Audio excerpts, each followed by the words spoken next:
अस्सलाम वालेकुम and welcome to my YouTube channel. अगर आप भी 2026 में गवर्नमेंट जॉब्स का इंतज़ार कर रहे हैं तो आज मैं आपके साथ एक इम्पॉर्टेंट अपडेट शेयर करने वाला हूं, जो कि है government of Pakistan anti narcotic force से रिलेटेड। तो बहुत सारे स्टूडेंट्स की अक्सर ये भी कंफ्यूजन होती है कि हम लोग इस जॉब में अप्लाई करते हैं तो इनकी जो रोल नंबर स्लिप है वो कैसे अनाउंस होगी, टेस्ट की क्या डिटेल्स हैं। तो इस वीडियो के अंदर मैं आपको each and everything in detail बताऊंगा, तो वीडियो एंड तक लाजमी देखिएगा। तो सबसे पहले हम लोग आते हैं कि government of Pakistan anti narcotic force में जो जॉब्स अनाउंस्ड हुई हैं वो हम लोग कैसे देखेंगे, उनमें अप्लाई किस तरीके से करेंगे। तो सबसे पहले हम लोग इनकी ऑफिशियल वेबसाइट पे आते हैं। ऑफिशियल वेबसाइट पे आने के बाद यहाँ पे हम लोग जॉब्स पे क्लिक करेंगे। जैसे ही हम लोग जॉब्स पे क्लिक करेंगे तो हमारे पास कुछ इस तरीके की एडवर्टाइजमेंट जो है वो शो हो रही होगी। यहाँ पे हम लोग व्यू एडवर्टाइजमेंट पे क्लिक करेंगे, तो जैसे ही हम लोग व्यू एडवर्टाइजमेंट पे क्लिक करेंगे तो हमारे पास कुछ इस तरीके से एडवर्टाइजमेंट शो होगी, जिसमें हमें सारी पोस्ट, जितनी पोस्ट अनाउंस हुई हैं उस पोस्ट का नाम, उसकी नंबर ऑफ पोस्ट यानी टोटल उस पोस्ट जो अनाउंस हुई है उसकी कितनी सीट्स अनाउंस्ड हुई हैं, उसके बाद उसकी रिक्वायरमेंट्स क्या हैं, अप्लाई करने के लिए आप लोगों की कौन कौन सी रिक्वायरमेंट्स होनी चाहिए, उसमें अप्लाई करने के लिए एज क्या होनी चाहिए आपकी, और उसके बाद फिर उसमें कोटा किस तरीके से डिवाइड किया गया है।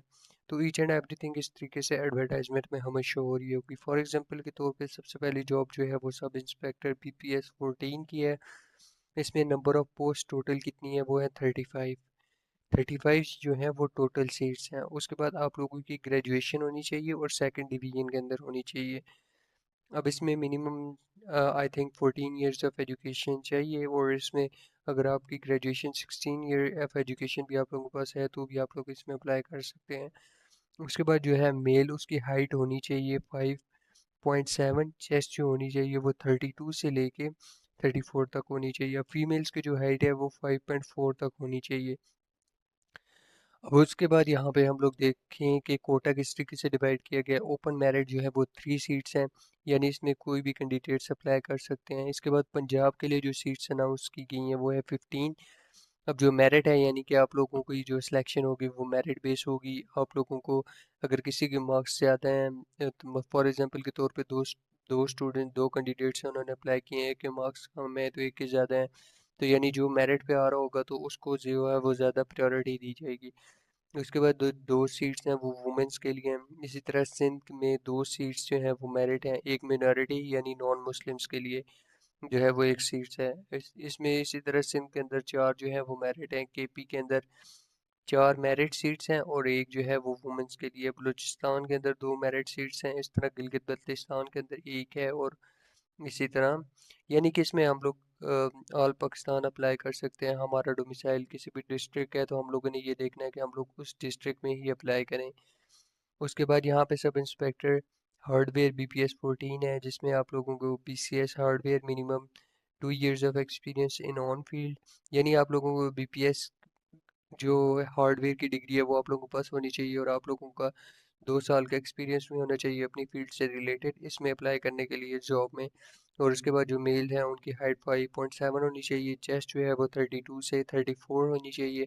उसके बाद आप लोगों की एज जो है वो 18 से लेके 30 ईयर्स के दरमियान होनी चाहिए। उसके बाद फिर ये ओपन मेरिट, फिर आगे से कोटा किस तरीके से डिवाइड किया गया है वो मैंने आपको ऊपर भी बताया कि इसकी टोटल नंबर ऑफ सीट जो है वो है ये, तो वो ओपन मेरिट है, आप लोग कहीं भी से भी उसमें जो है अप्लाई कर सकते हैं। इसमें ऑल पाकिस्तान है, इसमें ये नहीं है कि इसकी ये स्पेसिफिक प्रोविंस के लिए है, इसमें आप लोग ऑल पाकिस्तान इसके लिए अप्लाई कर सकते हैं।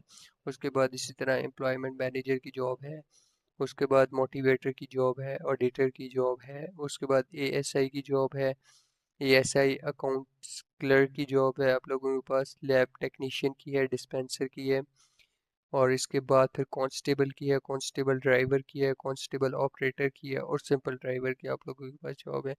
यानी आप लोग देख सकते हैं कि मिनिमम अगर आपके पास आप प्राइमरी पास भी हैं तो आप लोग ड्राइवर की जॉब में अप्लाई कर सकते हैं। मैट्रिक आप लोगों ने की भी है तो आप लोग कांस्टेबल ऑपरेटर की जॉब में अप्लाई कर सकते हैं। अगर मैं और इसमें भी आप लोगों के पास मैट्रिक है तो आप लोग कांस्टेबल ड्राइवर BPS 7 की जॉब में अप्लाई कर सकते हैं। उसके बाद कांस्टेबल के लिए भी आप लोगों को मैट्रिक ही रिक्वायर्ड है। उसके बाद डिस्पेंसर के लिए भी मैट्रिक रिक्वायर्ड है। लैब टेक्नीशियन के लिए आप लोगों के पास FSC की डिग्री होनी चाहिए। ASI के लिए भी आप लोगों को FSC की डिग्री आप लोगों के पास होनी चाहिए। उसके बाद ऑडिटर जो है उसके लिए BA BSc BCom with computer literacy आप लोगों के पास होनी चाहिए। अब ये देख सकते हैं कि आप लोग, अगर आप लोगों के पास बैचलर से लेके, अगर आप प्राइमरी पास हैं और आपकी हाईएस्ट एजुकेशन जो है वो बैचलर है, तो आप लोग इन जॉब्स में अप्लाई कर सकते हैं। क्योंकि ये जॉब जो है ड्राइवर की, अब जो पोस्ट है उसके लिए आप लोगों की एजुकेशन जो है वो प्राइमरी पास है। फिर इस तरीके से मैट्रिक वालों के लिए भी कांस्टेबल और इस तरीके से जॉब्स अनाउंस हुई हैं। FSC वालों के लिए भी जॉब्स हैं, ग्रेजुएशन वालों के लिए भी जॉब्स हैं। तो ये है, हर एक जितनी आप लोगों की एजुकेशन है, आप लोग अपनी एजुकेशन के अकॉर्डिंग जो है वो जॉब में अप्लाई करें। अब जॉब में अप्लाई करने के लिए सबसे पहले आप लोगों को जो यहाँ पे है ज्वाइन NAF.PK जो इनकी ऑफिशियल वेबसाइट है, यहाँ पे आना है।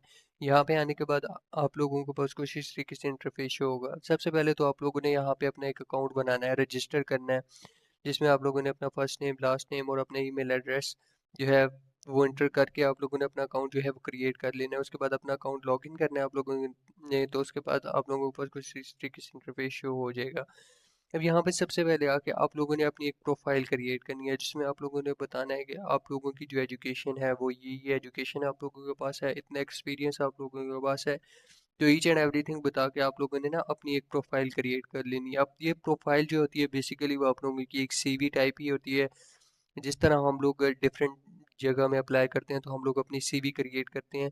तो हम लोग यहाँ पे एंटी नारकोटिक्स की जॉब में अप्लाई कर रहे हैं, तो ये एंटी नारकोटिक्स की ऑफिशियल साइट है। यहाँ पे जैसे हम लोग अपनी इंफॉर्मेशन फिल करेंगे तो हमारी एक प्रोफाइल क्रिएट हो जाएगी, एक CV क्रिएट होगी, और ये इंफॉर्मेशन हमारी एंटी नारकोटिक्स जो है डिपार्टमेंट है उसके साथ शेयर होगी। तो जैसे ही हम लोग अपनी एक प्रोफाइल क्रिएट कर लेंगे तो उसके बाद हम लोग इनकी जितनी भी जॉब्स हैं उनमें किसी जॉब में भी हम लोग अप्लाई कर सकते हैं, और अकॉर्डिंग टू अब हमारी जो प्रोफाइल है उसके थ्रू अप्लाई हो जाएगा। सबसे पहले यहाँ पे हम लोगों ने अपनी पर्सनल इन्फॉर्मेशन फिल करनी है। अभी यहाँ पे आके आप लोगों ने अपनी पर्सनल इन्फॉर्मेशन जो है वो फिल करनी है, जिसमें आप लोगों ने सबसे पहले अपनी इमेज अपलोड करनी है जिसका ब्लू बैकग्राउंड होना चाहिए। उसके बाद फिर CNIC की फ्रंट की इमेज आप लोगों ने अपलोड करनी है। फिर आप लोगों ने father name, CNIC number, date of birth, domicile, और उसके बाद फिर आप लोगों ने mobile number, landline number, address, फिर आप लोगों ने प्रोविंस सेलेक्ट करना है, डिस्ट्रिक्ट बतानी है, टेस्ट सेंटर सेलेक्ट करना है, और ये भी बताना है कि आप लोग पहले से कोई गवर्नमेंट जॉब कर रहे हैं या नहीं। उसके बाद आप लोगों ने अपनी एजुकेशनल डिटेल इंटर करनी है, जिसमें आप लोगों ने अपने एजुकेशनल बैकग्राउंड बताना है कि हमारे पास इतनी एजुकेशन है। उसके बाद फिर प्रोफेशनल एक्सपीरियंस आप लोगों ने बताना है कि अगर आप लोगों ने पहले कोई जॉब की है तो आप लोगों को उस जॉब में क्या एक्सपीरियंस है, आप लोगों की स्किल्स क्या हैं, वो आप लोगों ने यहाँ पे इंटर करनी है। अब यहाँ पर हम लोग एक और चीज़ डिस्कस करते हैं कि इनकी रोल नंबर स्लिप और टेस्ट की क्या डिटेल्स हैं। तो सबसे पहले मैं आपको बताऊँ, जैसे हम लोग इसकी जॉब में अप्लाई करते हैं तो हमारे पास जो हमारी रोल नंबर स्लिप है वो कुरियर के थ्रू, जिस तरह TCS की सर्विस होती है, इस तरह हमारे पास इनकी जो रोल नंबर स्लिप है वो एड्रेस पे ही हम लोग जो एड्रेस एंटर करते हैं उस एड्रेस पे ही आती है रोल नंबर स्लिप। तो उसमें सारी डिटेल्स लिखी होती है कि आप लोगों ने टेस्ट सेंटर ये चूज़ किया था, आप लोगों का टेस्ट जो है वो यहाँ पे होगा, इस टाइम होगा। तो और ये रिक्वायरमेंट्स हैं। तो सबसे पहले इनका फिजिकल टेस्ट होता है, जिस तरह मैंने आपको बताया भी था कि जिसमें जो है आप लोगों की ये यहाँ पर आप लोग रिक्वायरमेंट्स भी देख सकते हैं कि आप लोगों की मेल्स जो है उनकी हाइट 5.7 होनी चाहिए, चेस्ट 32 से 34 होनी चाहिए। इसी तरह फीमेल्स जो हैं उनकी हाइट 5.4 होनी चाहिए। तो ये जो है इनके फिजिकल टेस्ट जो है उसकी रिक्वायरमेंट्स है। बाकी जो इनकी रोल नंबर स्लिप है वो आपके एड्रेस पे कुरियर कर दी जाती है, और उसके बाद फिर आप लोग जो है जो उस पे जो डेट लिखी होती है, जो सेंटर लिखा होता है, आप लोगों ने अपनी रोल नंबर स्लिप अपने साथ लेके जानी होती है और वहाँ पे आप लोगों ने अपना टेस्ट देना होता है। तो आज की इस वीडियो के अंदर इतना ही। अगर आपको वीडियो अच्छी लगे तो वीडियो को लाइक भी कर दें, चैनल को सब्सक्राइब भी कर दें, ताकि आप लोगों से कोई भी जो है इन्फॉर्मेशन, जितनी भी गवर्नमेंट जॉब्स हैं या जितनी प्राइवेट जॉब्स हैं उनसे रिलेटेड कोई भी इन्फॉर्मेशन आप लोगों से मिस ना हो। Thank you so much.